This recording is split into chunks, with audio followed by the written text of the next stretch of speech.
Welcome to the Epic Gaming Night Podcast. Welcome to the Epic Gaming Night Podcast, a podcast about tabletop games, but mostly board games. I'm your host, as always, Roy Canada, and with me tonight is Matt. Hello. And Rob. Hello, hello. And our special guest tonight is Steve Avery. Live, it's Saturday night! Yeah. I always just wanted to do that. Yes. Yes, Steve's known as like the party guy at all the conventions, so we're going to have to watch out on how crazy things get. He's the nerd that actually talks back in line. Exactly. He doesn't just sit there and say, hi. I liked your idea of going by and flipping tables, just one after another. That was a great idea. Nerds! You guys hear him with the dice tower? Just run around showering business cards down on everybody. It's like, yeah, and just run away. You should just flip the table and then be like, nothing personal, guys. Nothing personal. Make it rain, bitch! It's nothing personal, guys. It's nothing personal. I'm the I love networking it. Santa. So, Steve, tell us a little bit about yourself. Oh, man. I'm a guy that likes playing games. You know what? I spent my entire life playing role-playing games, and then about, I don't know, 15, 18 years ago, my gaming group had fallen apart. And back then, it wasn't really super easy to just jump on the internet and find other gamers. So you'd like troll the game stores to find other people. So I tried to recruit these board gamers to play role-playing games, and instead, I got recruited instead. Yeah. So yeah, I saw a bunch of guys, and they were having a great time flicking little wooden discs around a big track, and it turned out to be Carabande. So I was like, I got to play this game, right? And I've been hooked ever since. That's awesome. Yeah, what I always say about role-playing games is role-playing groups is like, if you miss like your first session, then that's fine. If you miss like your second session, that's okay. But like if you miss like 3 sessions in a row, like the role-playing group is just gone. Oh yeah, it is it's like having a band. It's very difficult to maintain that consistency. You miss a couple practices, and like nobody even remembers how to play the songs. Can I ask you a couple quick questions? You mind? Is it based on LinkedIn? No, it's not basically. First, was it your fault? Was it your fault that the RPG group fell away? And second, what was your pickup line to all the board gamers at the store? Like, hey, you want to be a dungeon master? Hey, you want to be a paladin? You want to ride the dragon? Like a big trench coat, right? Right. And I had like all these like weird dice. I've got 17 dice. Hey, man, you ever see a 20-sided die? Check it out. Check First out this 20-sided monster dice manual. You can be whatever you want. That's right. It's like a board game for your mind. Whoa. What role-playing games did you play? Like D&D or?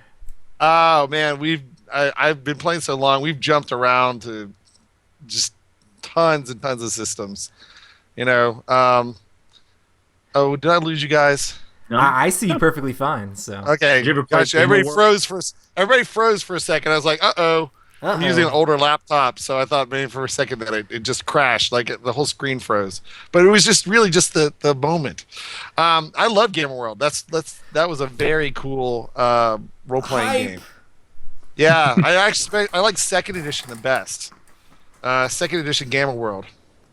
Yeah, exactly. Old school. I had the first. I had the second. I didn't like the D&D knockoff of Gamer World. It's pretty crazy. It's pretty crazy. Yeah, are you talking about the last one? Which Yeah, was the card-based? D one, like where the powers are like switching out like every 2 seconds. It's pretty. There crazy. was one right before that. There was like a D20 knockoff. Oh, of that really? system. Yeah, and that I did not like that one.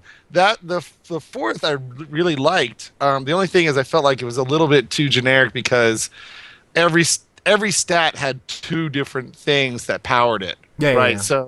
So basically you had 3 stats as opposed to 6. Yeah. Right.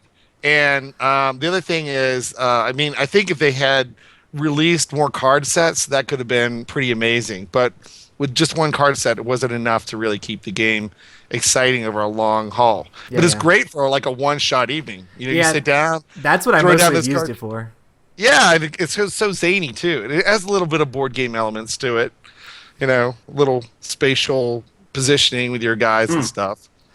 So, But Steve, what do you do as far as board games are concerned? Have you I'm like designed any or like play tested any or? well, I've been trying to design games for a long time, and a couple of years ago I got lucky and got to do Nothing Personal with Tom. I've done small things in the industry here and there, but now I've been pouring a lot of energy into designing games, and I'm really starting to see some success. I have several that are signed, and we'll see when they actually get released. Gotcha. But yeah, I have one that should be at BGCon. I don't know if you guys are going to be going to that, but they'll have a prototype, Cool Mini or Not, signed like a party game of all things. Because I know when you think Cool Mini or Not, you instantly think party game, right? But I think they're trying to build their product line, and they're really trying to kind of expand in a lot of different directions. Yeah. And so they picked up this crazy little dice game that I had made, and I think that's going to be kind of one of their first party games. And they should have a prototype at BGGCon. But it's that one is it's kind of a zany game where everybody programs a card with different icons on it. And then you all reveal the card, and then you immediately start rolling dice as quickly as possible, and you can only lock one die at a time. But the weird thing is that every turn something weird goes on. So like you might have to stand up and sit down every time you lock a die, or you might have to yell huzzah every time you lock a die. The setting is kind of like wizards casting kind of these haphazard spells, and so sometimes these effects compound on each other.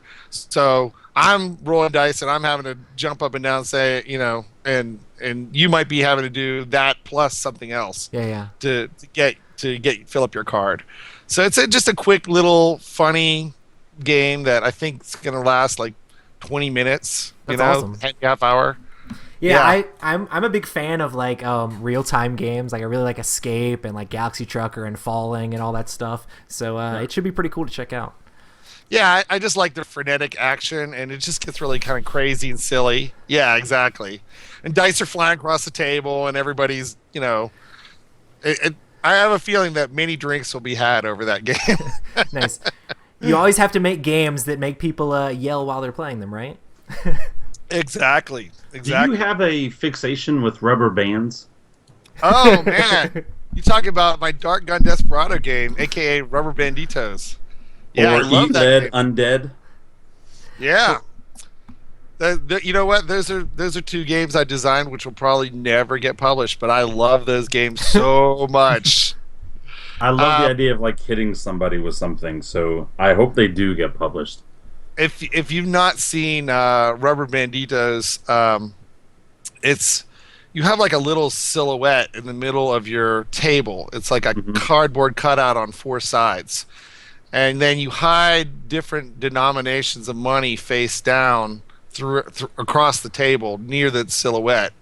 The idea is you want to hide it in places where it's going to be difficult for other people to shoot you, right? And then you send out your little figurines, your little placards, and it's all action card based. So you send out your guy. If you program the right action, you can pull the money back only if someone doesn't gun you down first. Right. Okay. Yeah. So it's there's only 4 steps to the game. You program your card, you send a guy out, you shoot, and then you reveal your card. So everybody programs their cards, and then you move your little guys, and then there's a whole bunch of gunfire, and guys are skittering across the table. And some of the action cards also have gunfire on them too. Like one of the action cards is to call someone out. So like it's like. I know you grabbed some loot and you ran back to your hideout, so I'm gonna go ahead and call out Roy. So I'll call out Roy's big guy, and he's being fought with my little guy, and so on the count of 3 we both draw and fire. It's a silly, crazy game. And then the Eat Let Undead is kind of I so many publishers saw that and they said, "Oh man, I love this game, but I can't publish it because of liability, right? Because all these rubber bands flying everywhere." So I made another one, which is kind of like a shooting gallery where you work your way back through these terrain, right? So on that one, it's a survival game. You're trying to get the right combination of gear. So every turn you draw like 2 cards, and you hide the 2 cards somewhere in the 4 different zones, face down. So everybody hides a group of cards in these different zones. Then you move your guys out into the zones that you think you know where you want to go, and then on the back zones there's a group of creatures that are moving forward, right? So, kind of like tower defense-ish. Yeah, exactly. So after you move your guys and the creatures move forward, there's a timer and everybody has 30 seconds to shoot as much as they want. That is awesome. That's awesome. I love so that. Then, idea.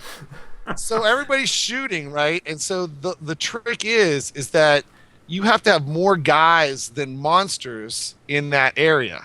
Okay. Right? So if I shoot you, but there's still 2 zombies in that area, I can't claim the survival cards, right? And I take a wound because they outnumber me. In addition, some of the survival cards are booby traps, so that like I might program, a card that pops like spawns 2 more zombies, in with something that I might need just to keep someone else from grabbing it too quickly. So those are my two shooting games, which will never get published. Or maybe someday I'll make my own company just so I can publish them. And if it gets sued to death, I'll just clear out the LLC. I'll publish them and then I'll disband the LLC. It was a good run, everybody. My company's called Don't Sue Me Games. Exactly. That's you know what? I might use that. That's awesome. Or maybe Dead Eye Games, right? Because it's like a double entendre there. That's awesome. But, So normally we start the episode off with what we've been playing, so we can talk some more game design stuff after we've gone through this. So I guess we'll talk a little about games we've played recently. So I'm on the list here to go first. So one of the games we played on Friday was Pathfinder the Adventure card game. Pathfinder Adventure card game is kind of like a sort of like a card game version of like a role-playing game with a lot less role-playing, but more just like the mechanics of a role-playing game. So you start out as an adventuring party of different characters. People can be different things, like the fighter or the monk or the bard or the wizard or the sorcerer, and everybody has like a deck of cards that starts with some basic stuff like blessings and some weapons and maybe some special little items. But you're going around in these different locations trying to find the villain and the henchman to be able to close out these locations and basically surround the villain and defeat them, is basically the goal of each of these games. But as you're going along, you are finding different items, you are encountering different monsters, and you're trying to collect items and put them in your deck and fight off monsters so that you survive. If you take damage, you have to discard cards from your hand, and if your deck runs out, your character dies. So you're trying to build up your deck, gain better items and equipment, and also increase your stats on your characters. This game is played in like a scenario format, so each game carries over. So if you win one game, you might get a couple extra items in your deck and get a stat boost, and then you go on to the next game. This game's been out for a few years now, but they've come out with tons of different expansions. I just recently showed it to the guys in the game group because I hadn't played it in a while. So we made a couple new decks, and I played one of my characters that I played before, and we went through one of the scenarios. And it's a pretty fun little scenario-driven, continual thing that has like very slow deck building in it. Have any of you guys played this game? I know Matt has. Yeah. What did you think of it, Matt? It was okay. What do you think, Steve? Thank you for that insight, man. Yeah, it That just is a man of few words. man, it I don't know. It was a little slow for my taste. Yeah. In that I feel like when you add the cards in, it takes a lot of the role playing value out, so it just turns more into this kind of slow card game that Yes. should be interesting, but ultimately isn't that interesting, at the very least from my perspective. I feel like so many people see Pathfinder on the box and they're like, yes, I get to act out a character and do all these crazy role-playing things, and the game is not that at all. Yeah. That being said, it's not bad for what it is. If you want like just kind of a D&D light experience, like a super light D&D experience, there you go. What do you think, Steve? Yeah, I was gonna say I would agree with Matt as far as like it doesn't deliver a robust experience for role playing game, but it does hit that niche of level up. You know, like if you take like kind of more of an arcade version of Right. view of role playing games, it does hit that. My biggest complaint about it though is that every scenario is the same. Yeah. Find the guys, shut them down, right? I mean, they could have changed and made different scenario structures for that game without hardly any, without changing it a whole lot, right? I mean, just off the top of my head, maybe you have, you know, things that are burning down and you're having to fight the guys and put out the fires, or, you know, I mean, I haven't played it enough to really know. All I know is like I played 3 times in a row. They were exactly the same game 3 times in a row. You know, go to location. Oh, wow, we found the bad guy. Well, he bounces because we haven't shut down the other locations yet. You know, that kind of bugged me also. Yeah, and it's always like, oh, let me get this weapon that's a little bit better than the weapon I have. It's a D8 instead of a D6. Woo! And it's like, it's a little bit better, but it's really just a little bit of a number boost on this. And you're fighting a bad guy that's like a couple more attack higher than the guy you just had. And I mean, I'll agree with you. I don't know. I know they've come out with, there's 3 different core sets, and there's just massive amounts of expansions. I haven't played any of the further stuff out to know like if they've done some crazy stuff. I hope they have, but it's like, for what it is, like I've played like through the first little bit of it, it's just very much like find the henchmen, beat those guys off, or kill those guys, whatever, and then beat the villain, and on to the next one. The exact same thing. You find some items with some better stats, and it's, as far as like being a role player and like having played tons of role playing games, it doesn't deliver like that experience, you know? Right. Yeah, that super light role playing esque experience because you're not really playing a role playing game. It just makes me want to actually play D&D. Yeah.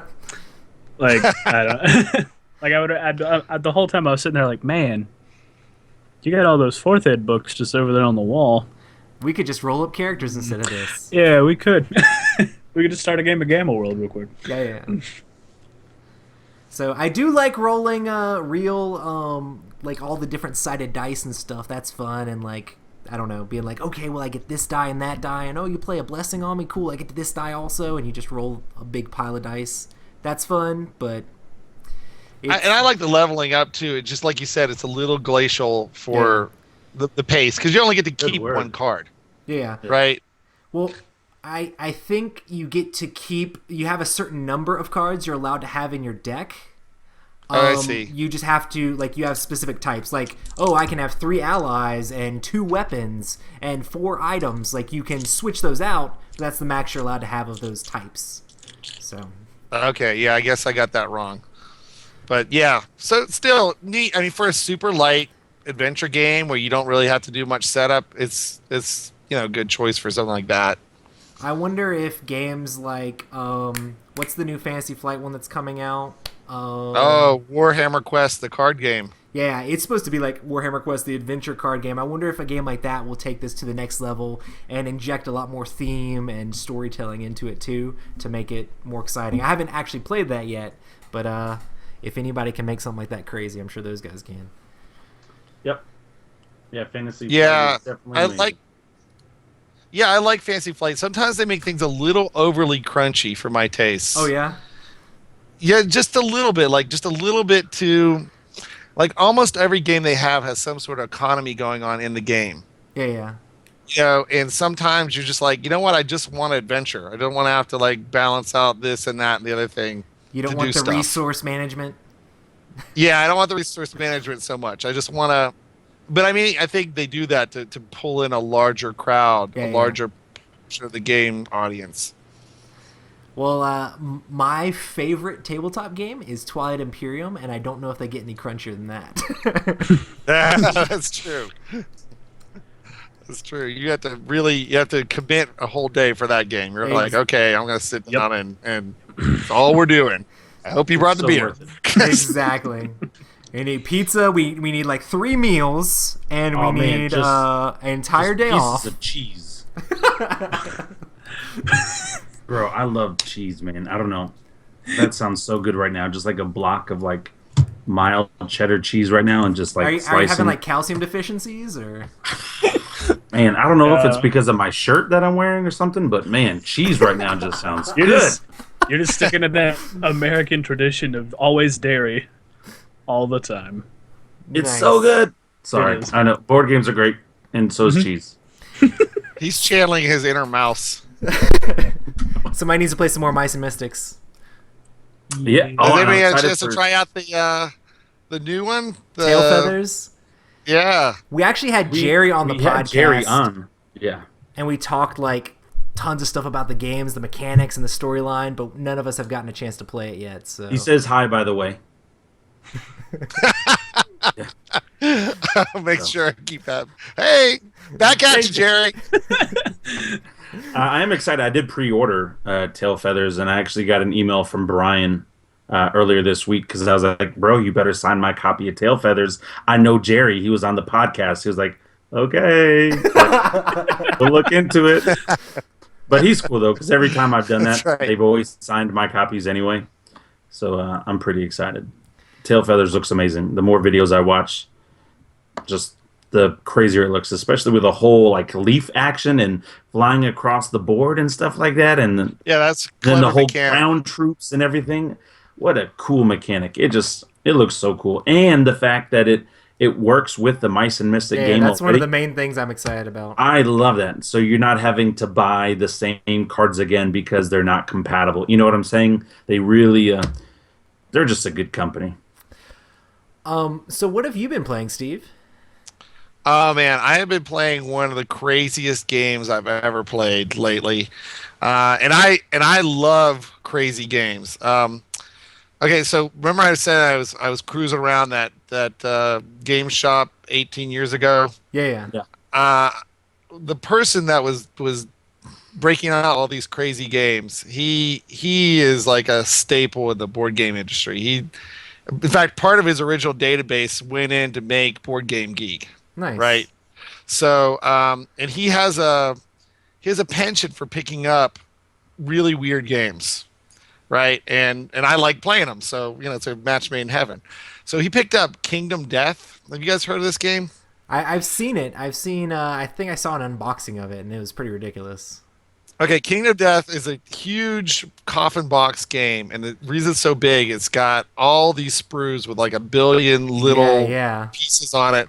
And it's like old school miniature building where, you like there's a whole sprue of arms and there's a whole sprue of legs. You got to go match them all together. Yeah, put it together. And they do that because to give you the maximum customization and for your characters, right? Because the whole game is about you wake up in this middle of nowhere wasteland with no memory of what's happened, and you're armed with just a chip of rock. The whole ground is made up of these little faces, like stone faces, and you have like a chunk of one of those faces as your weapon and a loincloth. So immediately a monster comes and attack you, and you have to defend yourself. And so you and the other people that are around, also without any memory, attack this creature, and when you defeat it, you take the parts off the creature, and you immediately go into this tech tree thing where you start building your civilization, literally from the ground up, right? Yeah, So like the very first things you can make is stuff out of leather and bone, right? And then the more creatures you kill, the more the tech tree develops, right? So Uh-huh. like, I'm up to like where I've got a leather whip and a bone skull helmet, and the thing that makes this weird though is that it's got these crazy story elements to it. Just every week there's this one or two really crazy story elements that you read out of the book, and they're all randomly generated, so you never know what's going to happen, right? Gotcha. So let's see, the first week, what was the crazy thing that happened the first week? I can remember what happened last week. Because last Sunday I just played. Before you hunt each beast, you have to go through these different stages, and it's like short circuiting the adventure. Like instead of actually adventuring through these different parts of the adventure, you just kind of rolling a die to see what happens, right? Yeah, yeah. So one of our members was attacked by a mantis-like creature while he was sleeping, and it stole his genitalia, That's not leaving good. a blank spot. And then he became immortal. And so Well, I mean, at that point, do you need genitalia? No, I'm just kidding. exactly. And so he actually just thinks he's immortal, right? Oh, okay. Well, that's way worse. That's way worse than being Right, actually but- immortal. Well, they state it as you're being immortal, but then as you start to actually play through the mechanics, you realize you're not actually immortal. But they never tell you you're not immortal. It's just the mechanics suggest you're not immortal, because what happens is your sanity starts to become your hit points. So as you take damage, you can take more damage because you think you can take more damage. Yeah. Does that make sense? Yeah. So, anyways, little pieces of this game. Individually, they're each piece is kind of interesting, but collectively, it makes for a fascinating game experience. It's like when you're fighting the creatures. How you fight the creatures is there's a base creature deck plus a couple of cards from an AI deck, and each of the creature has its own AI cards, right? So you shuffle in the base creature plus the AI deck, and then you reveal turn after turn. And every time you do damage, then you start to drain their deck deconstruction, right?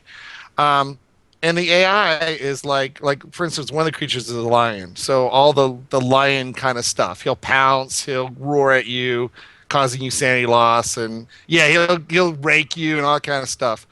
But then the next time you fight the lion, you might have different cards in there. So Gotcha. he still acts like a lion, but he acts a little bit different this time, right? He's doing different things on the board. That's kind So of that cool. I mean that part's neat. Yeah, the tech tree part is neat because you're building stuff out of the pieces that you find.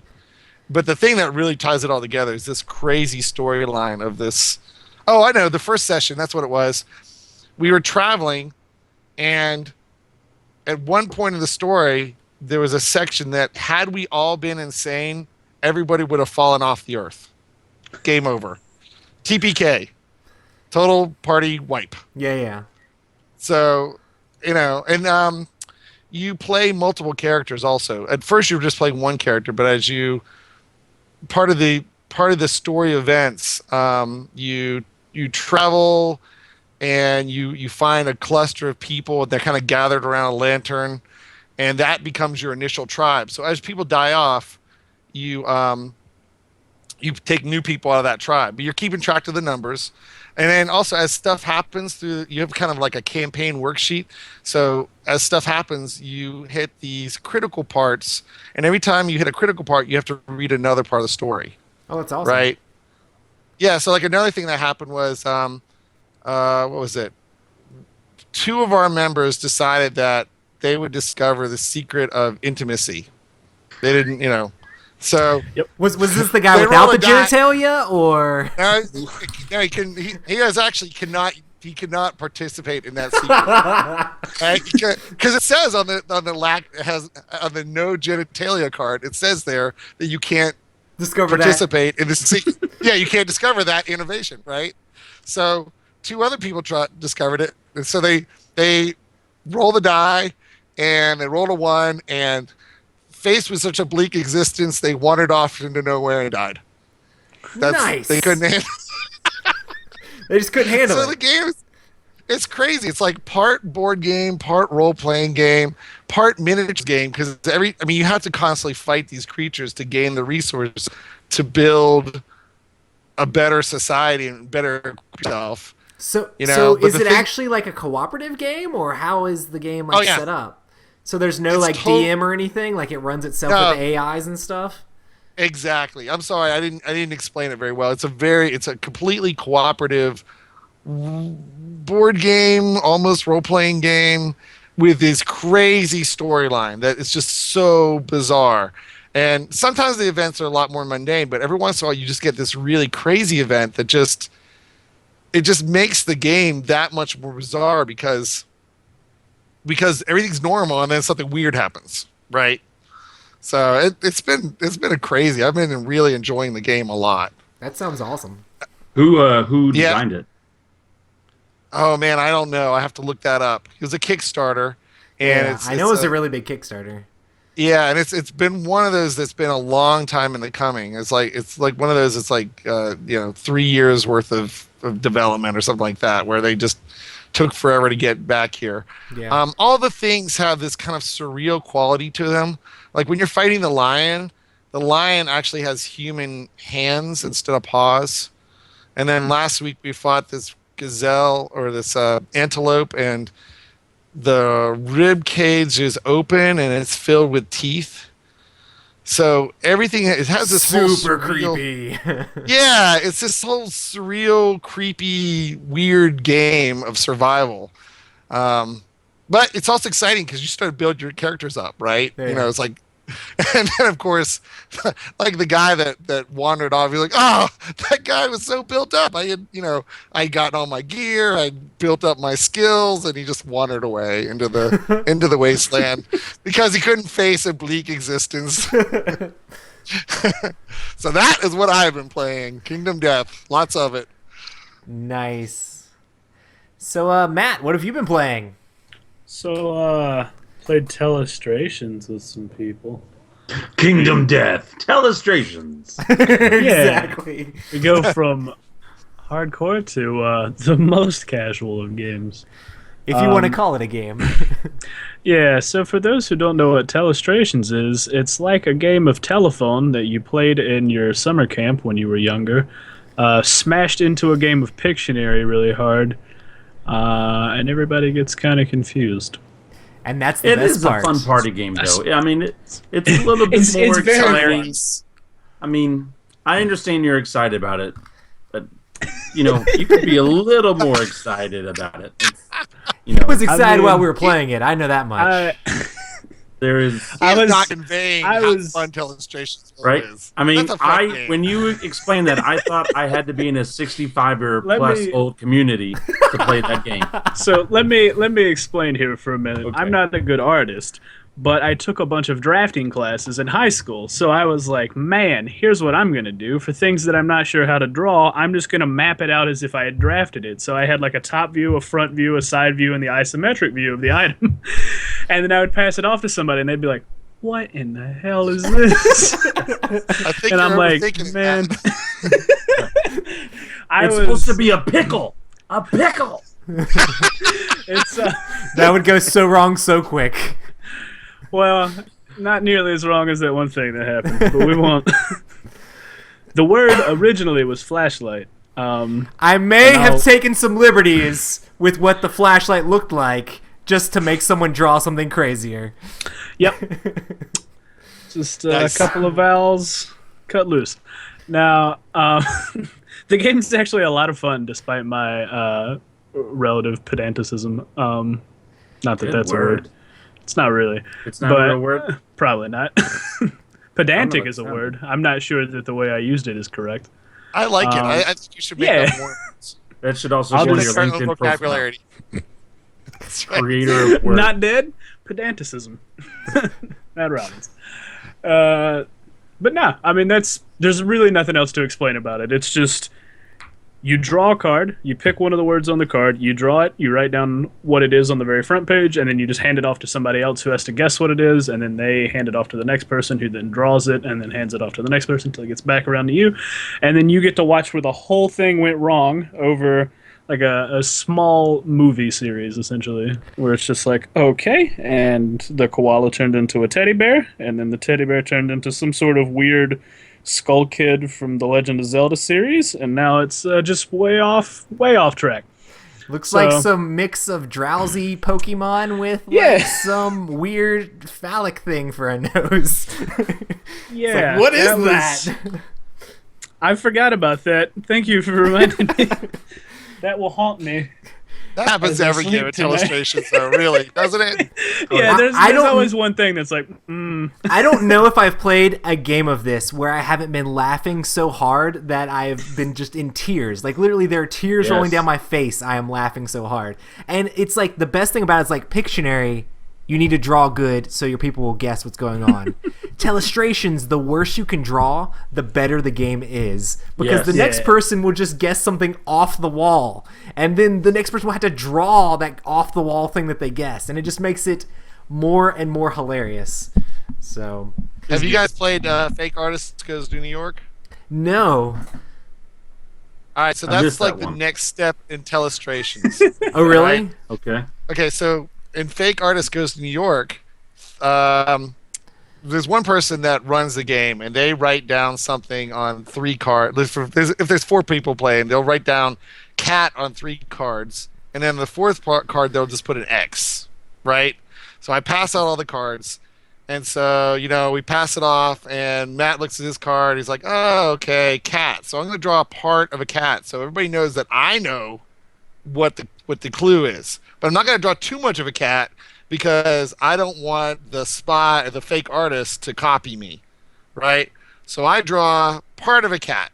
Maybe it's nose and whiskers or something, or maybe just something to kind of. Well, Matt would probably draw like a orthogonal view of a cat. 4 angles of a tail. Clap the cat, right? So then Roy might draw another piece of the cat. And we keep on going around the table like that until he gets to the fake artist. The fake artist, everybody has a different colored pen also, right? So I can tell what the different people drew. So it keeps going around the table. The fake artist doesn't know what the thing is. He has to kind of look at it and pretend that he knows. So he draws something. And it sort of passes around the table twice like that, right? And after it passes around completely twice, then everybody writes down who they think I think maybe they point to whoever they think the fake artist is, and they argue. It's kind of like a hidden traitor Telestrations game. That sounds insane. It is insane. Well, if you're playing with a bunch of juvenile guys like me, for instance, then every picture ends up with a penis on it, right? Or a flashlight. Yeah. But anyways, so I was playing this last time. I was playing this game, and I got to be the controller. I was like the last person in the game to be the controller. So instead of writing down something on each card, I put an X on all the cards, and then I passed them out. Right? Oh no! So nobody knew what they were drawing at all. Right? They just drew something random. So, well, no, because we've been playing all day. So the first thing that happens is the first player I'm looking at him is actually Jason from the Dice Tower, right? Jason, oh yeah, I know Jason. So he looks at the card and I can tell he's thinking, "Oh shit, I got to go first." I don't know. He's always the spy. He's always the spy. Right. So he draws. Of course, he starts to draw a penis, right? Because we've been drawing that all day long. Yeah. And so I was like, "Oh, before you pass it, I forgot to say you have to tell a general sense like what it is. Like this is an animal. This is this is activity." Or you have to kind of give the category before people start drawing, right? So I said, this is kind of like anatomy, but it could kind of be an activity too. I'm not really sure which one. That's gotta go wrong. It's gotta go wrong. So he looks at it. He starts drawing a penis, and then I'm like, "Oh my god, use that for that!"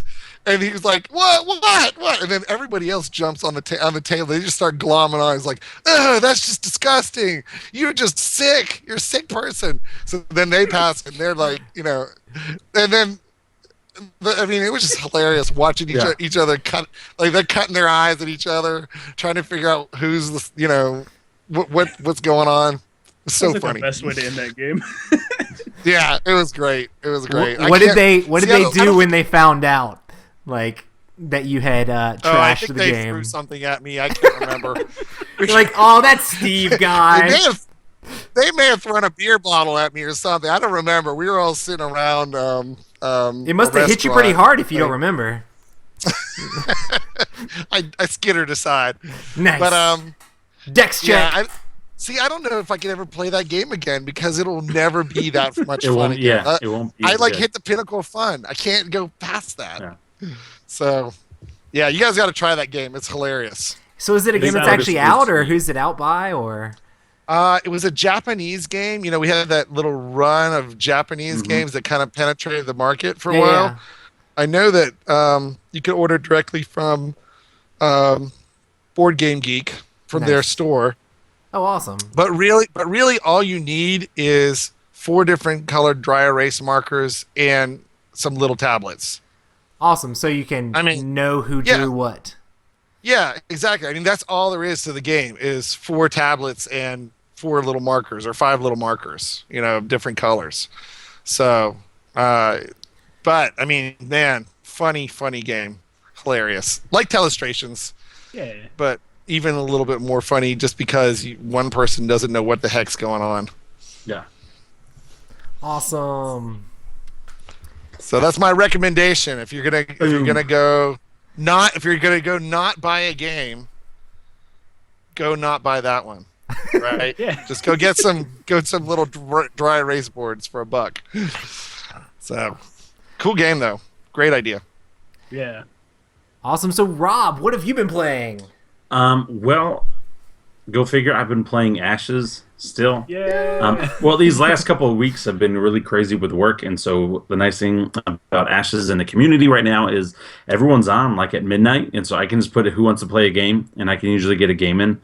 And so, work has been a little crazy, but you guys remember our friend Lindsay Rode, Yes. who was talking a lot of smack on Twitter. How she'll take me? Well, she didn't. Lindsay and I finally played, and Take that, Lindsay, in your that's face. right. And she was talking a lot of smack about how Cole was so great and how he was so amazing. And as soon as she said that, I was like, "Oh, I got your number because Aerodell's the best." I was like, "Not even worried, not at all." And so, so we ended up playing, but I made a little bet with her before the game. I was like, "Listen, if I beat you, you have to send out a tweet every day for a week saying how great I am and how great Aerodell is." I was You have to copy wondering us. why I've been tagged in so many Ashes tweets. It's just like my Twitter feed is just Ashes. I'm like, Rob?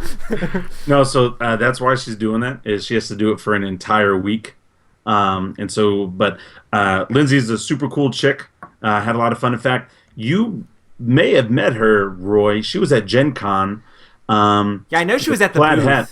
Yeah, she was demoing Ashes. Yeah. And so, so that, I don't know, that makes me feel a little bit better because like one of the people that's supposed to teach the game, I wrecked. And we played the best of 3. The first game, I won. It was really close. The second game, she barely beat me, and then the third game, it was horrible. Like I think she hit me for 2 points, and I just like by turn 4, she was dead. It was really, really bad. My deck is absolutely amazing. So have any of these other people beaten you, or has Steven wrecked you every single time now? Only person or the only Phoenixborn that's been able to beat mine is that Mayoni, that stupid snake, idiot, jerk. Other words that Steven can say that I can't say. Anyway, I just hate Mayoni, and she's she just has this one stupid ability that makes her so just dumb. Anyway, but anybody else, I've got their number. That's my game. I know I've talked about it a lot. I absolutely love it. It's amazing, and it should now be in everybody's friendly local gaming store. And so I'm pumped for more people to play, and I really, really want to buy you guys a copy just so I can have somebody local to beat. He'll buy you a copy just so he can beat you. Yes. Yeah. Somebody's got to bust this bubble pretty soon. Well, they need to try. I mean, you saw. I talk smack. Like, I have fun. You realize that we're just going to be an entire game group of Mayoni decks. It's going to be Rob's one. What's her face? What's her name? That's fine. But if and then we're just all going to be the Snake Lady. First of all, don't disrespect her. It's Airedale. say it with your chest. And the first couple games, I don't think you'll necessarily realize her combo. And so the first couple games, I'll get you. But man, she has just this one thing that she can do, where it's just like it is super powerful. And also, my deck is a lot of small stuff, and the more of my stuff you kill, her stuff gets bigger, and hers is the only one that does that. Yeah. And so when you kill a lot of my small stuff, which they're easy, but that's my whole point, is I flood you. I'm just coming at you like every single round. I'm trying to hit you for 3 or 4 every single round. And so it dies a lot. And so that's what happens and plus she's got so much health. I think she has the most health out of everybody in the game. So she'll just absorb. Gotta protect them snakes. And like in 2 hits, you're dead. It's like, my goodness. Have you gotten to play this game, Steve? Or do you play any CCG, LCG type stuff? I do like playing them, but the thing with stuff like that is you got to have other players who are committed to playing, because the learning curve of having to read all the cards is a pain in the butt. It's really fun the second time you play a CCG, but the first time it's a pain because you're having to go through all the cards, right? And it's a lot of readings, and it's just, man, people are just not willing to do that these days in general. They want a quicker, faster game experience. I used to collect CCGs, and I dumped 4 big boxes full of CCGs that I collected over time. And I kept one. I kept one big box full of my very favorite CCGs. What's that one? The ones I kept were 7th Sea. I just love the pirate theme. I don't think it's a great game, but I thought it was a good game. Of course, Magic. I'm old school Netrunner. I never bought into the new Netrunners because I had a whole bunch of old Netrunner cards. I was like, and I know the new one's better and shinier, but I kept the old one. Doom Trooper, which is it's based off of a role-playing game. Yeah, it's a pretty straightforward CCG based off of what was the name of that role-playing series? But if I were to ever design a game, a CCG,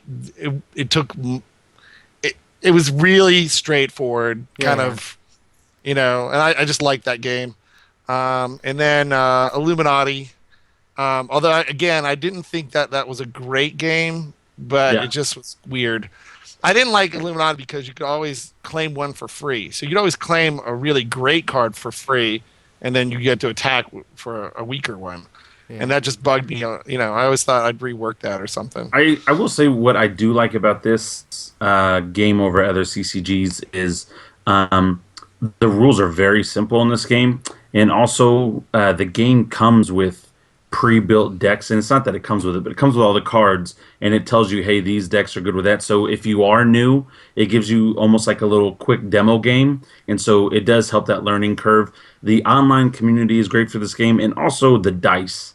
Like, you may have your character, but the dice will give me a better idea of what kind of spells and what kind of things you're going to do, because certain cards only work with certain dice. Right. And so that's another thing that I like about it is, it kind of gives me an idea of, once I start to see that I'm going to play Steven and he's got this and this, okay, I can go ahead and kind of process that of what he's going to do, where I don't have to think of, kind of like when you're playing against someone and they play their first island, it's like, oh no, here comes the counterspells. Here comes the counterspells.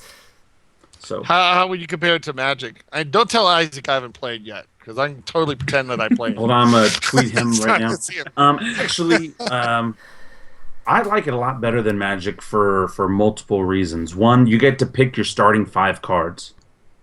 And so you start off the game, and in my deck, my starting 5 cards are the basis of everything I want to do. So even if I don't draw well, it doesn't matter, because what I'm going for, I'm able to get out of my starting 5. And so I absolutely love that. I really also do love the dice aspect of the game, because the dice are in a way kind of like your mana. if you roll bad dice and you get a lot of common dice, that could kind of hurt you. But you can still use them and still be effective and do other things with them. And then I love the idea of, which Magic had that too. You can customize and build your own deck. But I love the individual Phoenixborn. They all have their own story. Mm-hmm. They all kind of have their own theme and background and things that go with them. Some are stronger, some are faster, some are smart, some are just like Cole, for example, that Lindsay was playing with. He's just like, I've got like 1,000 swords. I'm going to throw them all at you at one time, and hopefully one of them hits you. I think one of the things that's interesting about it is like the turn structure. Because the way it works in Ashes is you roll a big old stack of dice and you start your turn with tons of resources. And then you basically take turns back and forth until you both pass. So like you just play and use a little bit of those resources, and he uses a little bit of resources and you use a little bit. If you're playing like super control-y, you can try to control the board and then get stuff down late. Or if you're like super aggro, you can try to rush your creatures out and run into their face like every single turn. So there's like all these actions you do back and forth. And then each person passes, and that's when technically another turn happens. You draw back up your hand, and you re-roll your resources. So it's kind of like very different in that aspect of the game, where the whole like attacking creatures, trying to knock out the other player is very much like Magic. The whole turn structure is very different, I feel like. Yeah, it is. But I know we've talked about it a lot, but it's a lot of fun. And I also love the idea where it's not like Magic where... in 2 years, the cards I'm playing with now aren't going to be any good. I love the idea of what I have is going to be good. Now, granted, new cards will come out and new Phoenixborn will come out, but that doesn't make the things that I have right now irrelevant. Because if you play Magic, the only thing that really counts, unfortunately, is Standard. Everyone wants to play Standard. Yeah. That's the base. Not with this game. And so it seems like a better investment for my money. Awesome. So that was Ashes from Rob. Shock. Well, hey, now I'm done with all that stuff, and I'm ready to play games, and you're going away. I'm sorry, man. I know. So we're gonna get into our topic. I am going out of town for He's going to Georgia. He's coming to visit you. That would be awesome. My parents actually live in Georgia. I'm actually going the opposite direction. I'm going to Virginia for a wedding. My wife's cousin is having a wedding thing. I don't know. Hold on real quick. We're invited to your house? Yeah, man. You guys can come by and just play whatever game. No. Steven. Perfect. Steven, we're invited. Matt and I could come down. Oh, yeah. Come on down. Let's do it. Okay. Well, that seemed a little more sarcastic than what you told Roy. Like, you were like, yay, Roy, come on down. And then me was like, oh, yeah. I have done that. It's been a while, but there was a time where I did it like 3 or 4 years in a row. I had just invited a bunch of people that I only knew through the internet. Some of them I've never even saw their faces, right? And they just showed up at my house and they crashed and we played games for That's so horrible. That's awesome. Like, so that's not awesome. It was really You literally you could have had a murderer in your house. I mean, bro, you could have had. You talk about drawing penises. The things that those people could have done. Like the different positions they would have had Stephen Avery in. I mean, hey, you like board games? Come on over. Here's the gate key and all this stuff. Come on in, Stephen. You've got a big pair, man. You are brave. You are. I love it. Yeah, it was pretty cool. The hassle Next time factor we're at a con together, I have to shake your hand. I'm gonna come find you, and I'm just gonna shake your hand. Yeah, let's hang out, man. Let's do it. Have a good time. We'll just crash at your house for the Cool Mini or Not Expo. It'll be cool. I do want to go to that in Atlanta. I did have a friend come down for that too, actually. Nice. Yeah, Mark Zielinski, my buddy, came down for a Cool Mini or Not Expo. Now, talk about an up-and-coming con. That's a pretty neat thing. It's not like really any other con that you've been to, the expo. They're games right now, like the Grizzled. I've seen other Casino Shift and everything. Oh yeah, that's a great game. Grizzled. I heard they're coming out with some party game, but I don't know. I'm just kidding. Yeah. I don't even have a title. I just texted Spencer a little while ago. I said, do you have a title yet? No, not yet, man. Sorry. I'm going on this podcast. I never heard of these guys. They're going to ask me a question. Awesome. So it's a game. It's not dice. Tonight we're talking with Steve Avery about game design. So do you want to talk about a few of the games you've worked on? I know we've already talked about a bunch of them, but is there any others you want to hit up, or any other which you want to talk about some more? Well, I mean, that kind of is what kind of got me interested in doing game design, was working on other people's games. Nice. You know, I got a chance to for a while. Richard Lanius lived really close to me, and he was kind of really my core game group. And so I would spend a lot of time gaming with him, and then he'd always show me what he was working on. I said, well, you know, I'll help you work on that. You know, let's do it together. And then, you know, it's always nice to have someone that's willing to bounce ideas off of when you're doing stuff like that. So I got more and more interested in what he was doing. And for a while there, I was over there, I mean, all the time, just working on prototypes and helping him play through stuff and develop games. So recently he moved away. So I haven't done much with him lately. He's up in North Carolina, or South Carolina. I can't remember. It's right across the Georgia line, but we touch both north and south. I can't remember. But anyways, yeah, so some of the games that were really came out like 4 or 5 years ago, that, you know, like Defenders of the Realm. I worked on that.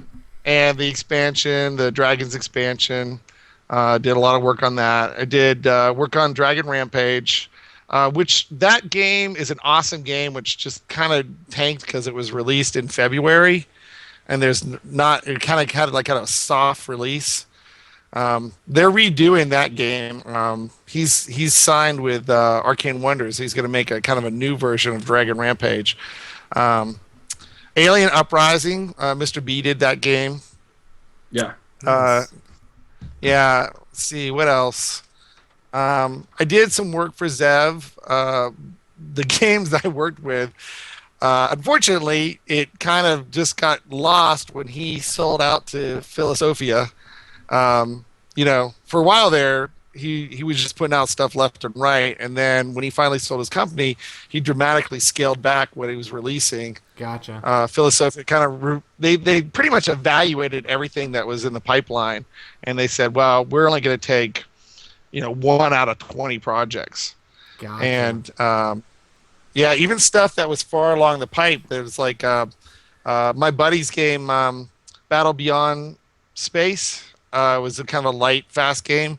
Most of the work was already done on that, but it lasted another year while Philosophia went through and said, okay, well, you know, even though you're fairly far along in this, we're not positive we want to release this game.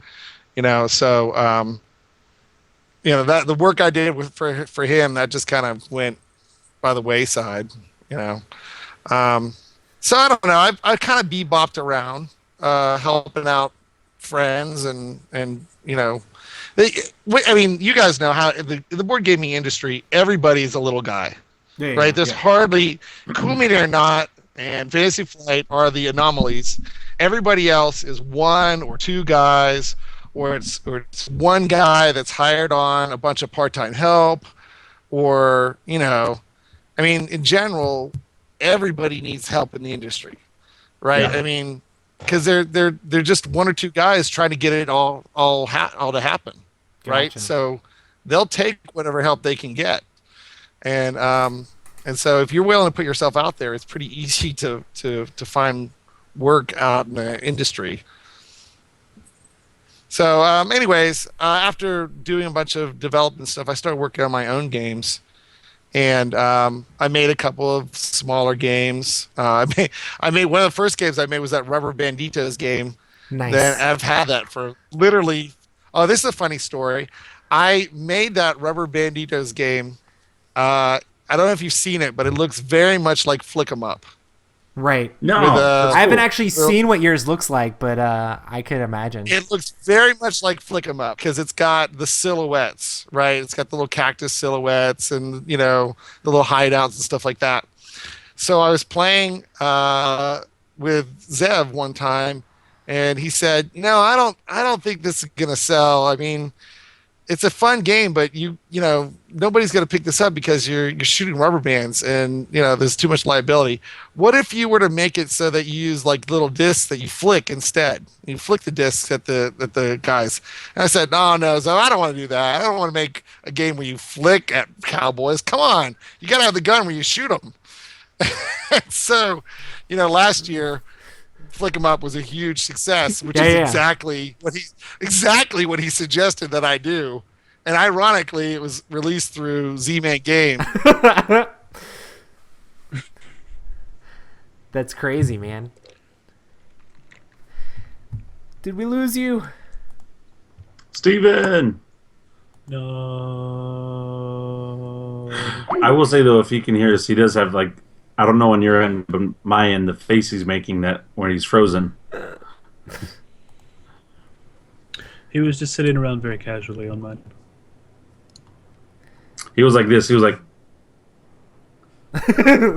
That's awesome. Well, we have a little bit of an intermission here. So we're trying to get Steve back on the call. Ladies and gentlemen, boys and girls, please feel free to take a bathroom break and or go to the concession stand. Matthew is now going to, with full vigor and attentiveness, explain the excitement behind Telestrations. It's a game where you draw on a board.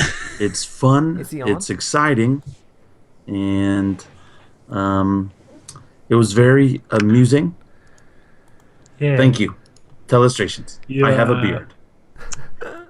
Man, I don't think you understand how my levels of excitement work. I can see it in your face, but I need to hear it. Because I can see it on your face, especially when you do this. I love this move. You do this. Yes. Yeah. Right there. But I don't clap loud enough for the people to actually hear. I just softly pat my hands together. So how many people like our podcast officially starting at 10 o'clock? So introductions and what have you been playing from 9 to 10, and now our podcast starting at 10 o'clock with what we're doing. Nice. Because like the last couple podcasts we've done, they've gone a little bit longer. Now I love them anyway. It doesn't matter. I listen all the time. I love them. But I think it's funny how we've gotten longer. We just have so much stuff we want to say. That's the thing. That's the thing that I've noticed. I don't think it's bad stuff either. The what have we been playing section increases in size dramatically each week. See, I like talking about that though. Just ashes. I do. I just Hey, Steve. I'm sorry. it is okay. Atlanta Internet. No, it's my own fault. I was using an old laptop. Windows 95. And when it overheats, it just... Oh, man. It's a great laptop other than that one problem. What was I going to say? You're not going to get video on this one. Okay, well, that's fine. Cool. Let me adjust your position. Hello? So your height. Can you hear us? Hello. Hello. Can you hear it? Hello, Steven. Steven. Yes. You have a handsome How do I profile sound now? picture. You sound great. You sound amazing. Okay. I'm wearing an orange shirt like you, right? Yes, and you're like this. You're cheesing pretty hard. Can you That's see right. us, Steven?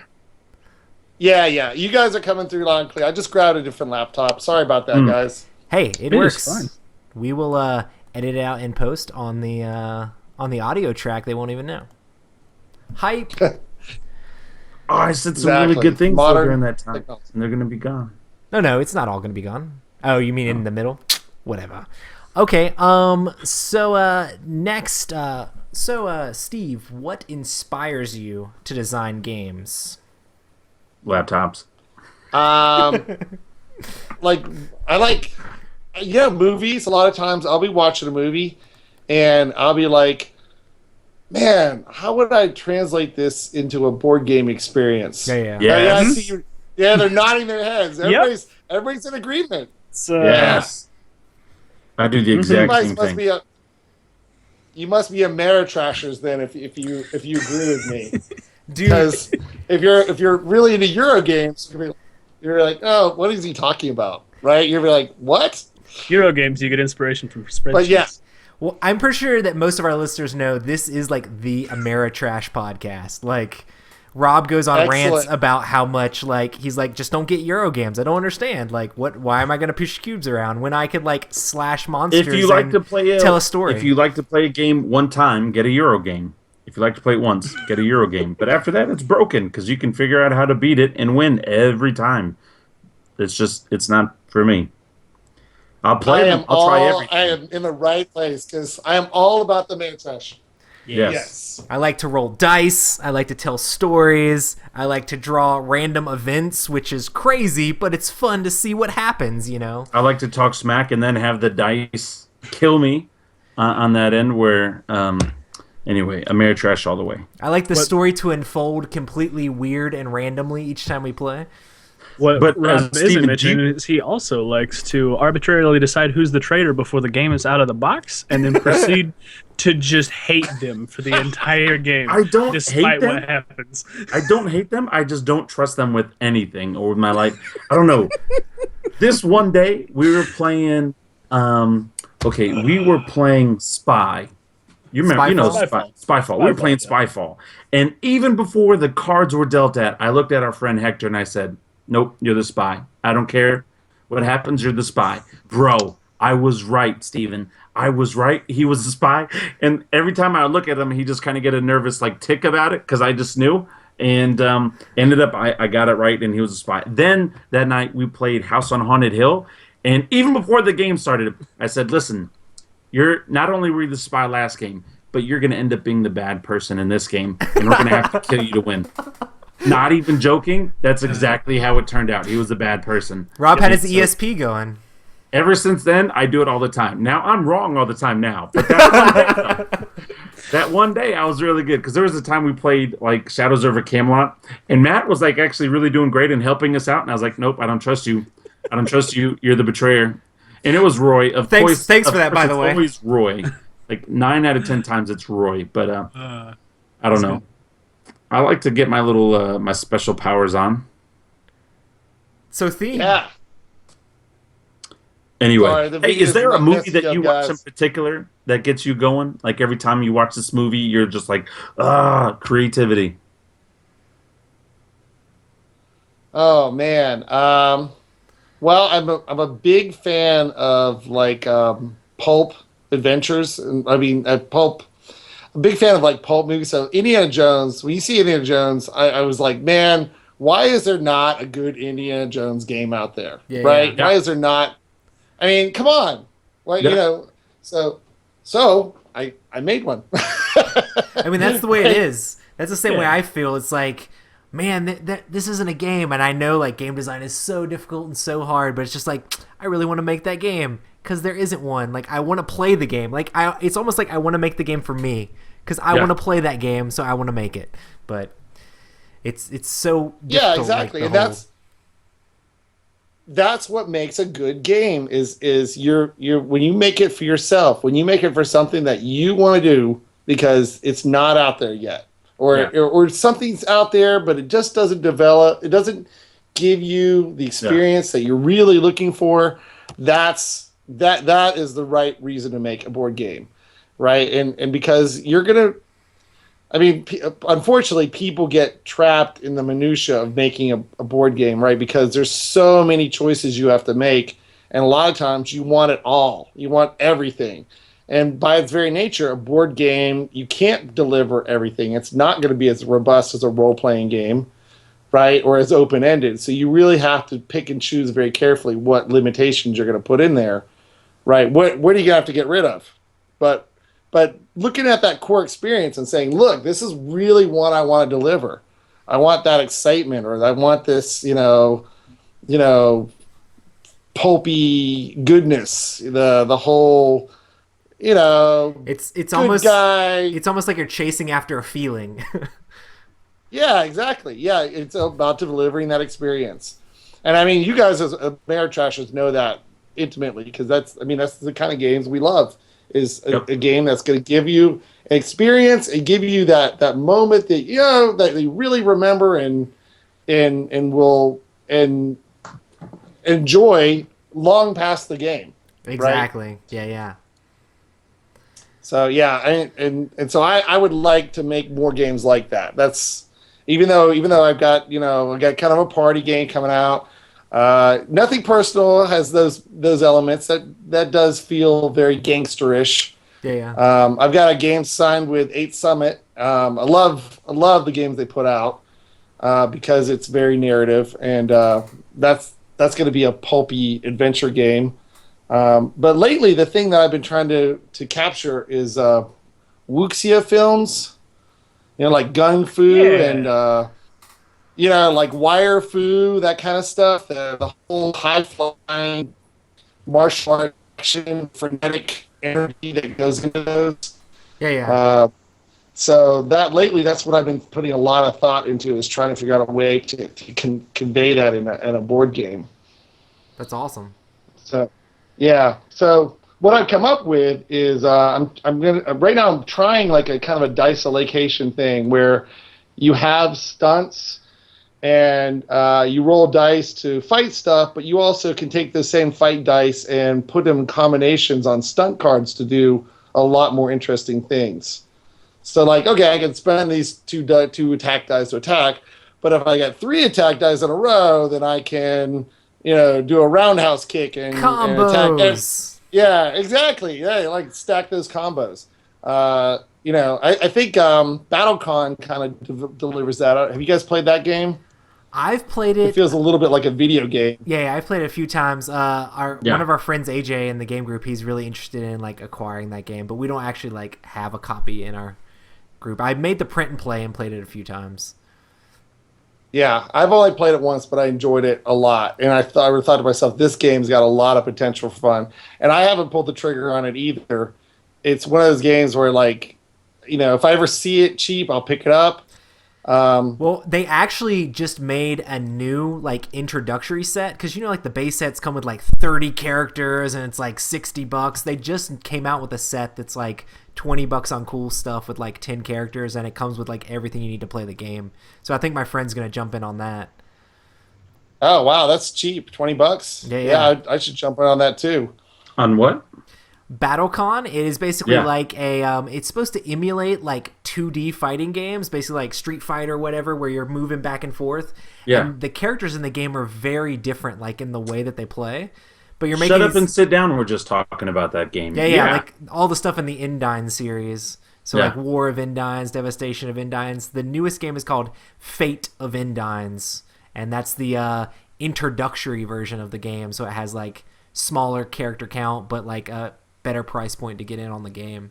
It looks pretty awesome. Same characters as the larger game, or new characters? It's all new characters. So like you can get the starter thing, and then if you like enjoy the game or play it a lot, you can progress into the bigger stuff. Oh, cool. Very cool. The Yami's got it too, but I liked BattleCon slightly better than Yami. Yeah, lots and lots of different characters in the BattleCon series. So Sounds anyways, exciting. I've tried to come up with a game that's a little bit like Crossfire crossed with Elder Sign. What? Right? How does that even work? You're just like shooting tentacles with marbles?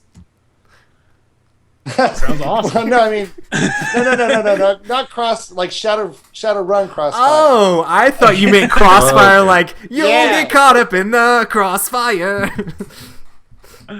Although I like where you're going with that. It fits with your theming of using rubber bands in all your games. Exactly. Yeah, exactly. Yeah, I haven't played the Shadowrun Crossfire game. all right, so in Shadowrun Crossfire, you have each of you has a character, and then you have like four bad guys or 4 problems that are placed in front of you, and you play through your cards trying to eliminate the problems in front of you. That's the thing; it's a little dry because you're just playing cards, right? But it's like, okay, geez, Rob's got, this guy that's going to kill him off. We need to concentrate on that guy before taking on Matt's guy. Leave him alone. Right? So, exactly. Just let him die, right? No, just leave my guys alone. You guys, yeah. Right, I already heard. You're badass. You can take Steven, if you touch my guys, I'm going to kill you with everything I have, Steven. I will come at you with all the forces of every battle con, buy con, telestration con. I will come at you, Steven. Just in this fantasy world, I don't want to people like alone. Lindsay. In my fantasy, I win. Out every day. Yeah. Yeah, you successfully intimidated you. I'm intimidated. I rolled a D30 and there's not even such a thing. So, perfect. Boom. Oh man. I need to be quiet. I'm sorry. So no. I like the rant. It works. I'll get a text later. Hey. You scared Steve off the show? I'm tweeting out right now. So. I'm scared. I'm so scared. So, anyways, I've just been putting around. That's the thing, is you just got to make games for yourself, and whatever you're interested in, concentrate on that, and just and make it deliver that experience that you really, really are looking for. Awesome. Is there any specific approach you take when designing a game? Where do you start? For me, I think about that experience, right? And okay, then I'll make a kind of a shopping list of everything I want out of the game. And then I'll prioritize that shopping list over what's the very most important thing, right? So in the Wuxia game, in the fantasy fighting game, I wanted stunts. I wanted frenetic, crazy stunts. And I wanted dice rolling, and I wanted to be fast, and I wanted a lot of variety, and I wanted combos, right? Mm-hmm. So you have to list all that stuff out and figure, okay, some of this stuff I'm not going to be able to get. If I put too much in the game, it's not going to be fast, right? And so after you prioritize it, then you say, okay, well,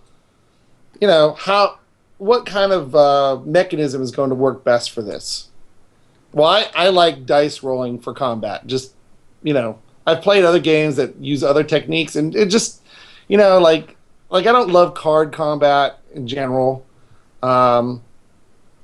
It's a little bit too predictable a lot of times, right? And with dice roll, hey there, hi, we have a guest on our show. She was, I don't know if you guys could hear, but she was just knocking on my door saying, Daddy, I know you're in there. Hi. If it was Tom Vassell, he'd just be like, shut the door. I'd have been like, Tom, no thank you. Not at this time. We're not interested. Thank you. So this is my daughter. Yeah, I say start them young. What's her name? She's cute. Her name is, what is your name? My name's Riley Elise Newman. Nice. Her name is Briley Elise Newman. Wow, that is a mouthful. Yeah. Hi, Briley. They say she can't hi. See you. I don't have video anymore. That's the orange man talking. The other orange man. Yes. Yeah. So, This anyways, mommy will be coming after you very make soon to come get you. So, anyways, after you make the shopping list and prioritize it, then you have to figure out what kind of mechanism is going to deliver that experience the best, right? So, and then I think at that point, 80% of the game kind of falls into place, right? And because you have a kind of a strong base to build on. And then it's just a matter of going through it time after time after time and start revising stuff and changing stuff and tweaking numbers. Right. And, that last 20% of any game is painful, right? To really go through and make it a decent experience. I've putted around with making silly little games here and there and stuff like that. And that's the part that kills me is the, the fun part is coming up with the game, coming up with the mechanics and the ideas of how you want to implement the mechanics with the theme and everything. The hard part is making that work and reprinting the stuff and throwing stuff away and cutting it all back out and making it again and that didn't work. We got to adjust that. Let's reprint all the cards. It's pretty painful. I actually tried to make a game one time, and the reason why I stopped is my friends kept beating me at the game I made. So I was like, this game's obviously broken. This game's broken. Like, forget you guys. Like, and this is a bad idea. And I like the idea of the game, but they just kept winning, and I was like, nope, no, thank you, I'm done. It's amazing. Sorry. Oh man, you're absolutely right. That is a painful experience going back through and constantly redoing the components to and I'm the kind of guy too that I need some graphics on my stuff, even on the prototypes. I need to see kind of what it's going to look like. It doesn't have to be perfect, but I need at least something to give, because that's part of the experience, right? Yes. And without that, I mean, I'm not the kind of person that can play through a bunch of blank cards and say, oh, well, this is going to be a good game. You know, it's got to look like a game before I can even tell if it's going to be like that. I did a deck builder, kind of a spatial deck builder. It's a deck builder with a board, so it has spatial elements. And I left it with Greater Than Games to look at. But every time I revise something, oh my god, building a deck building game is terrifyingly hard, just because when you revise stuff and it impacts other parts of the game, you have to reprint whole sets of cards. Yeah. Right? It's not just a few things you're making tons of stuff. One change, one revision. I mean, there's only so much you can do about like writing on cards and stuff like that. When you really need to revise it and make, like, especially if it's got a lot of iconography and stuff on it. Oh my god, so much work. I have a lot more respect for anybody that's designed a deck building game, because it's so labor intensive. Yeah, I'm sure like that going back to the drawing board with stuff's just like rough. Yeah, I've had to scrap a few games too that just didn't work. You know, you just say, okay, you know what, this is kind of a dead end. That's hard to do. It's like killing off your baby. Like, oh, I really love this. Did you see what Eric Eric Lang did last year? Did you read that? Was it an article or something where he said that he had like 40 plus games that were in his repertoire of different things he'd been working on for over 4 years, and so he just deleted all of them. Just got rid of every single last prototypes in the threw trash all and the stuff prototypes like away, erased all of the files he had on his computer, just completely got rid of them. And his whole idea was, well, if I've been working on them for this long, they're probably not that good, so I'm just going to get rid of them. And he said it was close to 50 games he did that to.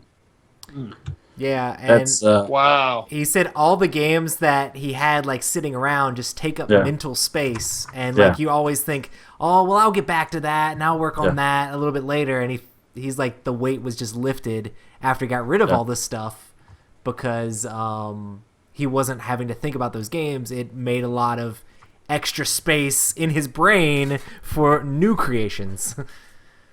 Yeah, he's an amazing person, and he really is like a master of game design. He really is. When you think of like an artist, he has an artist mentality when it comes to games. And artist hairdo. Yeah, he does. He's the friendliest person in all aspects, but when it comes to games, he is absolutely brutal. Hardcore. Because he doesn't tolerate anything less than amazing. Yeah. Right? So he'll look through a game and he'll be like, okay, you might have a finished game and say, I think this is about 20% done, and you need to get rid of this, and that. Basically everything. This is the one good thing you've got in your game, right? Actually, that party dice game, it may be listed as a co-design with Eric Lang. Awesome. Wow. Weird story. So I showed Cool Mini or Not, both the pulp adventure game and this dice game, which was originally themed as a flea circus, where you're trying to make fleas do stunts, right? So the cards were the stunts and the dice were the fleas, and you were trying to make the fleas do the stunts. Mm-hmm. And Cool Mini or Not... Glory's Flying Flea Arena? Yes, that's right. Although the one listed on BGG Con is not the same game, but it is the same title. I made that game first, the one on BGG Con, and I said, this is too thinky for a fun game, so I took the board part out, I took the spatial parts out, and just kept the dice rolling part. So I showed it to Cool Mini or Not, and they're like, wow, we've got this IP that we want to do, and we think that your game might be a good choice for that. So I want you to redo your game under this IP. So I did it, and I said, well, how fast can you have it done? I was like, well, I can have it done by Sunday. So they call up me Friday and said, well, can you bring it in? We have a bunch of, we'd like to look at it. I said, well, I've got the base mechanics down, but I don't have like the bosses done and the treasure and all blah, blah, blah. And they're like, that's fine. Just bring it in. We'll just look at the base mechanics. So I bring it inside their office, and there's like 8 people sitting around on laptops. And one of them's Eric Lang. And David Dowse, he's the guy that runs he's one of the 3 owners, and he's the one that's here in Atlanta, looks up, he says, oh, here's the guy. Show us your game. And I'm like, I'm literally like, you know, trying not to at least buy me myself. A drink first or something. I mean, come on. Because I'm about to share this game in front of 8 people and the owner of the company and Eric Lang, and it's not done because I you know, it's 2 days earlier than I said I would have it done, right? Yeah. Yeah, so I show him the game, and we play, and it goes fairly well, at least in my estimation. And so Eric Lang excuses himself with the owner, and I thought to myself, uh-oh, this can't be good. Right? So I played it again with another group of people, and we're playing. So they come back in, and Eric says, I don't think your game's right for this. This is not going to work. I was like kind of crestfallen. I'd like you to show him the original. I'd like to see the original game. So I show him the original game because I live only about 15 minutes away. So I run home, get the original game, bring it back to Cool Mini or Not, show them the original game, and Eric Lang's like, "You don't need to do that IP. You need to do the original game." So he tells David Dallas that this is the game that they want to do. He says, and if I think you should do this game, but I'm going to give you some suggestions. And if I do that, I want to be listed as a co-designer. And because they're pretty significant suggestions. I was like, okay. Okay, yes. Yeah, I was like, yeah. So Eric Lang did his thing where he chopped it up. He's like, okay. Because originally it had some silly elements and it had some kind of gamery elements. Yeah. And he said, look, this should be completely silly party game. Get rid of all these thinky elements. Get rid of all this gamery stuff. Get rid of this other thing. Add more physical humor, you know. And he was just like prattling it off. It's like blam, blam, blam, blam, blam. So I brought it back in. We revised and we played it, and you know, kept on adding more stuff to it. And finally, they said, "Yep, we're gonna publish it." Boom. So that's exciting. Does he have now. like an exclusive contract with him right now? With Cool Mini? Yeah, does he have a contract? Because a lot of his games are coming out with them right now. How it works is he has a design studio. He has a design studio, and even though the design studio is not part of Cool Mini or Not, they do a lot of work with Cool Mini or Not. Also, Cool Mini or Not hires him as a consultant. Nice. So as a consultant, he goes through all their stuff, and a lot of times, you know, the lines blur between consulting and designing. So what happens is he ends up getting projects, like he ended up doing the IP that I didn't do, which is fine by me because I still got my game published. Right. That's awesome. Yeah. So, but yeah, he's doing a lot of work with him, mostly because they already have a good working relationship, and because he's down there a lot anyways consulting with them. So I but just didn't know because, like I said, a lot of his stuff is coming out with them. I think it's Spaghetti Western Games.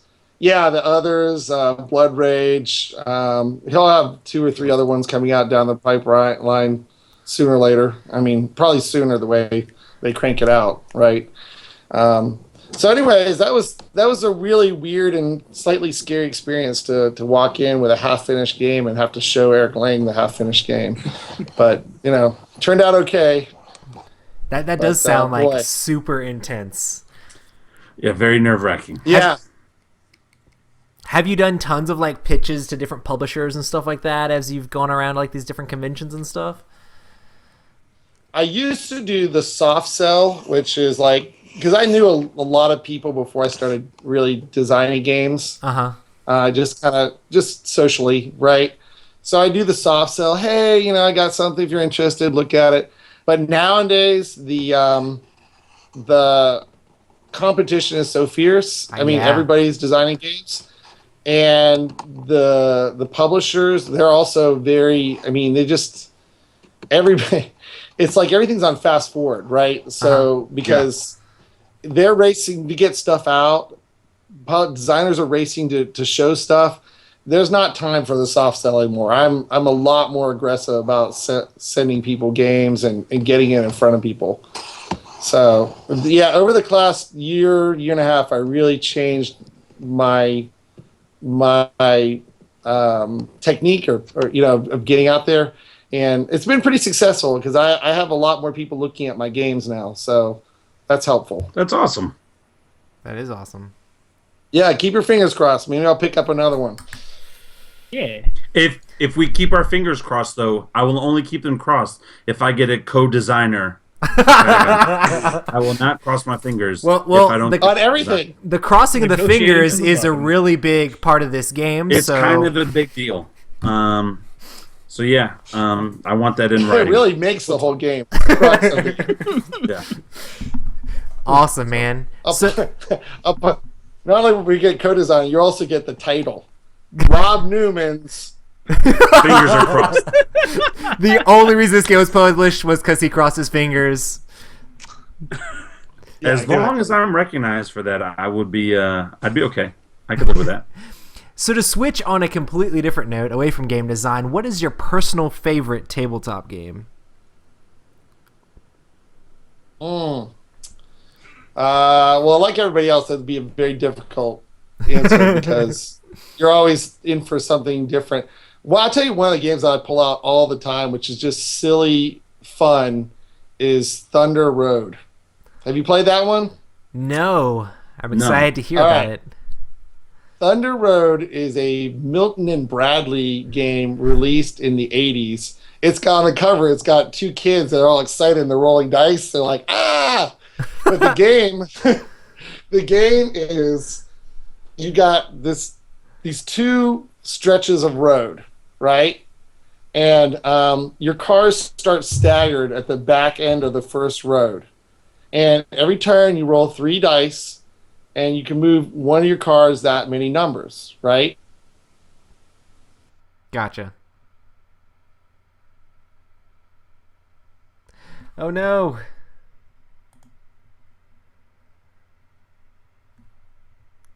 Can anybody hear me? Once again, the internet is going crazy. Hey. At least it wasn't my fault this time. Is everybody there? Somehow we are going to blame you still, though, Steven. Okay, yes. So go along with Thunder Road.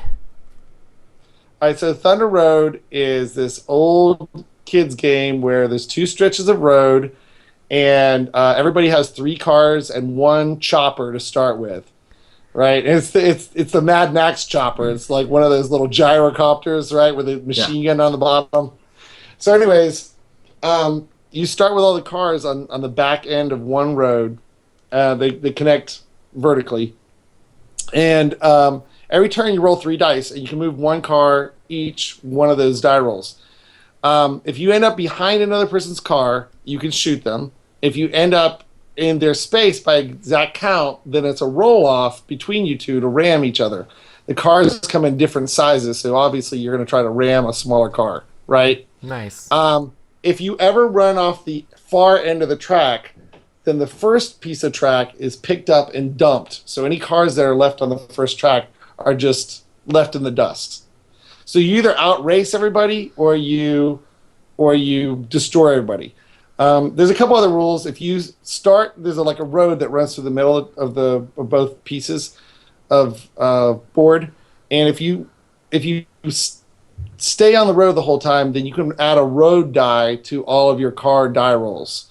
So you get like a little speed boost. Also, your helicopter can attack once on each map. Oh, that's and crazy. that's it. It's a very fast, quick die rolling car game, and it is a ton of fun because it's just, I mean, for one thing, most race games fail in that they don't feel like you're racing. It's just slow, right? Yeah. It's way too slow. So that, I mean, you're just fast. It's like roll the dice, move your cars, boom. Run each other over.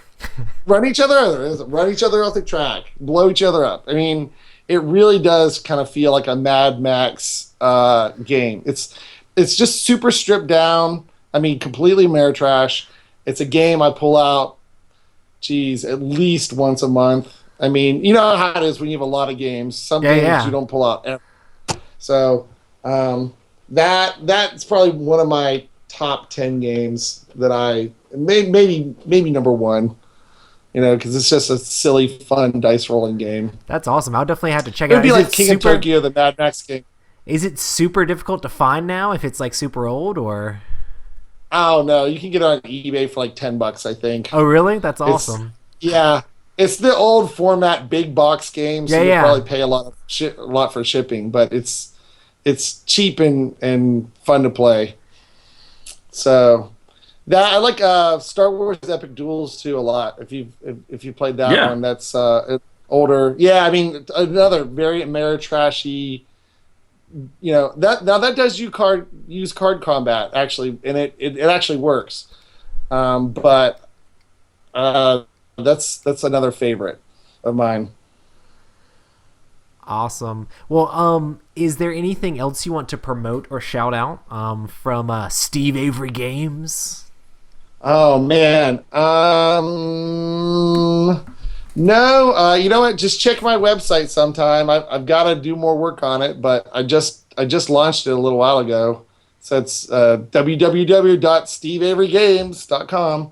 And if you're ever at a con with me, come on up, man. Come say hi and let's have a beer together or do something fun. That sounds awesome. Absolutely. Awesome. So we're running over super hardcore, so I guess that's pretty much going to be a podcast. Thanks for coming on so much, Steve. We stream these podcasts live on Tuesdays at 9 p.m., and that's at twitch.tv/Epic Gaming Night. You can check us out on Twitter and Instagram at Epic Gaming Night, and make sure to hit us up wherever. Where can people find you, Steve? My Twitter is Steve Avery or Steven Space Avery. And then my Facebook page is Steve Avery also, and you can check out my webpage. I mean, or LinkedIn at Stephen Avery. You're the first person I know that like really gets into LinkedIn. That's crazy. I'm on there because of my business and just different things that I do, and so I did it one time for a guest. Josh, and, I think you know Josh. I think it was Josh. Fox. Yeah. And yeah, Rob he had a creeped him lot out of hardcore. information on there. He had a lot of information on there, so I was like, "This is a great idea." So any other guest, that has some type of professional background, I always check that out. I got that LinkedIn Premium. Check that stuff out, and it's just I don't know. I like to be prepared for the show. I do a little bit of homework before the show comes on. Yeah, next time I'm going to totally alter that. Yeah. But what's the symbol? It was like whoo-hoo. Is that how we do it with the owls? Oh, just like that. Kennesaw State. Woo-hoo. My other alma mater is West Georgia. I got a degree from that. Yes, it is. Yeah. And they're the Coyotes. 1986 to 1991. Or the Wolves. Awesome, guys. Well, thanks everybody who checked out the show and everybody in the live stream. And we should check you guys. We'll see you guys next week. And make sure to check out all the other podcasts and all the stuff that Steve Avery's coming out with. Steven Avery. We'll see you guys later. Oh, is Matt there? Yeah, I came back. Bro, That was fun, guys. I had a good time. That was a lot of fun. Yeah. Hey, thank you so much for being on the show. It was a blast. We're still live on Twitch, so it's like the after show. So people that are watching us live can still see this, but it won't make it to the audio. And I'll try to clean up like all of our cutouts and stuff like that, and try to make it all nice so that people don't notice for the audio podcast. Yeah, that's weird that it dropped. Well, I knew my old laptop. I was praying that it wasn't going to drop off, but when it did, I was like, real I should have. How hot did that laptop get? How hot? It's burning hot. It's like, burning hot. Like, don't touch me. It really right now. does. It's hot. It's I believe like you. it's an older laptop, and when they first put those big processors in those laptops, they got super hot, and they overheat. This is super weird, but like if you have those on your lap and when they're real hot like that, that'll lower your sperm count, man. So be careful. It's like okay. Full of all that information. Super creepy. I've already been under the knife. I'm good to go. There you go. Awesome, man. There you go. Yeah. What was I gonna say? But yeah, we try to have fun on the podcast. Hopefully, it was a good time for you. Yeah, I had a great time. We should get some games in. That would be fun. You guys are right up my alley. Yeah, I got to learn Ashes so I can take on Rob. Bro, you're not ready.